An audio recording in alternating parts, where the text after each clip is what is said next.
Now to the fears that Europe's financial woes are going to plummet the global economy into recession. European leaders are still finalising a plan to prevent Greece from defaulting on its loans, and it could involve simply writing off half the country's debt. Global markets surged today on hopes that the proposal will come off. If it doesn't, it's possible the Eurozone could collapse. Some stock market traders don't see that as bad news. They think it'll offer a great money-making opportunity. Check out independent trader Alessio Rastani on the BBC earlier today. For most traders, it's not about we don't really care that much how they're going to fix the economy, how they're going to fix the whole situation. Our job is to make money from it. And personally, I've been dreaming of this moment for 3 years. I have a confession, which is I go to bed every night, I dream of another recession. What I would say to everybody is get prepared. This is not a time right now to wishful thinking the government is going to sort things out. The governments don't rule the world. Goldman Sachs rules the world. One of the masters of the universe, as Tom Wolfe put it in the Bonfire of the Vanities. For a broader take on the current crisis gripping Europe, I spoke earlier to Gillian Tett, the US managing editor of the Financial Times. So, Gillian Tett, the million-dollar question, or perhaps it's worth quite a bit more than that, is this latest plan being discussed by European leaders going to be enough to get the debt crisis under control? Well, I think these days it's probably $1 billion or $1 trillion question right now, because the numbers that are being bandied around are very big. The European leaders are currently working on a new rescue fund, which is supposed to be ratified by parliaments across the Eurozone. And remember, there are many parliaments that actually have to pass this. They're working on a new Eurozone rescue fund to be ready by the end of October. The problem, though, is that not only is it not clear-cut that all the parliaments will actually agree to this plan, it's also not even clear if there's going to be enough money inside that plan to deal with the mounting problems. The plan is supposed to be about 440 billion euros, which sounds like a lot of money, but when you start looking at the scale of the Eurozone's problems, even that might not be enough. And so what's still very unclear right now is whether more money is going to be needed, and if more money is needed, will the Eurozone leaders actually agree to provide it? If more money is needed, where will it come from? Because presumably there's not just a limitless pool of money. Well, that's the $60 billion question, or 60 billion euro question right now. In theory, you could try and expand that plan. There's some suggestion that the plan could be leveraged up, essentially borrowing money by issuing bonds to investors to have more firepower. Another option would be to turn to the IMF and ask them for help.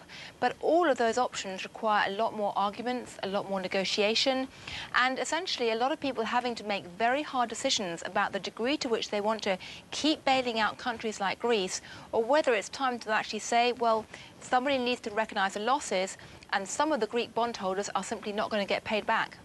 On that point, if Greece secures a 50% write-down of its massive government debt, as is being discussed, then what's the lesson in that for Greece, that you can pile up debt and thumb your nose at competitiveness and you'll be bailed out?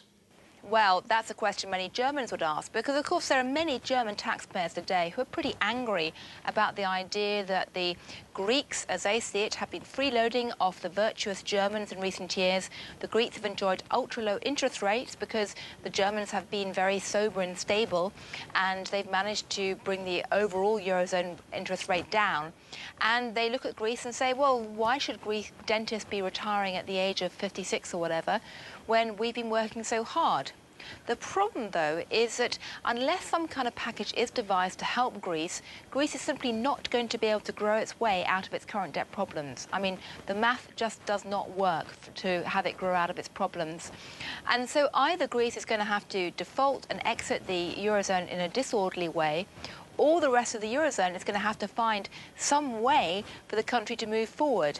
It's a bit like a heavily indebted household that simply run up such vast credit card bills that they can never possibly repay them.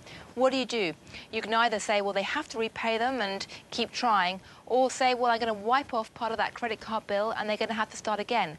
It's not fair, but it is reality. You mentioned Germany there. These are complicated issues. How does Angela Merkel sell this to the German people? Angela Merkel has a terrifically difficult job right now. And it's not helped by the fact that she's a chemist by training, and so she's used to evaluating the options in a very cool, rational way and trying to reach some kind of hard-headed decision. But right now in Germany, people aren't in a cool, rational frame of mind. I mean, they feel that they have worked very hard for years. They've been very sober and very scrupulous about not spending too much money, and suddenly the profligate other parts of the Eurozone have messed up the euro for them. That's how they see it.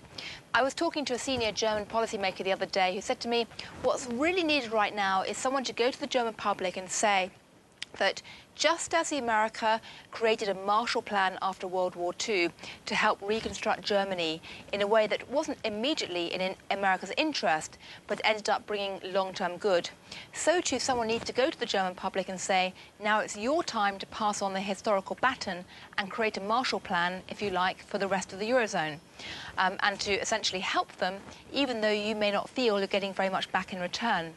But the problem is that no one really has had the courage to go to the German public and say that. And for Angela Merkel to say that today would be very hard indeed. How likely do you consider a collapse of the Eurozone? I think the chance of a country like Greece defaulting is pretty high. I think the chance of a country being forced to exit is certainly there. I don't think it's high at the moment because policymakers realise that the cost of that and the risks of that would be very, very large indeed. I don't think a complete collapse of the Eurozone is particularly likely at all, simply because it would be horrific. I mean, it really would make Lehman Brothers look like a walk in the park. But that possibility is certainly hovering around the edges of the radar screen when policymakers look at the options confronting them. Because the reality is there are no easy answers right now. You know, whatever is decided, it's going to be messy. So it can't be excluded. And the fact that you can't exclude some kind of breakup in the euro is exactly why the markets are so nervous. The European strategy up until now has been a bit of a muddle through. Is there any evidence that the markets trust that this time we'll see decisive action? There's absolutely no evidence that people assume there's going to be decisive action. However, there is a kind of seesaw feeling in the markets right now as people try to assess what the politicians are going to do. And really what you're trying to bet on is the fear versus folly index. I mean, the politicians have been unbelievably stupid in some of their decisions in recent months in terms of kicking the can down the road. Precisely because of that, the market sold off very heavily last week, really amid a climate of almost desperation. This week, you've got people in the market saying, well, maybe they will get their act together after all. Maybe the central banks, at least, will ease monetary policy and be supportive that way. And that's one reason why you've seen rallies on Monday. But the fact is that we're in a tremendous period of not just market volatility, but also emotional volatility and political volatility. Because at the end of the day, the decisions really lie in the hands of politicians now. And unfortunately, predicting what politicians are going to do is very, very hard. Gillian Tett, thank you very much. Thank you.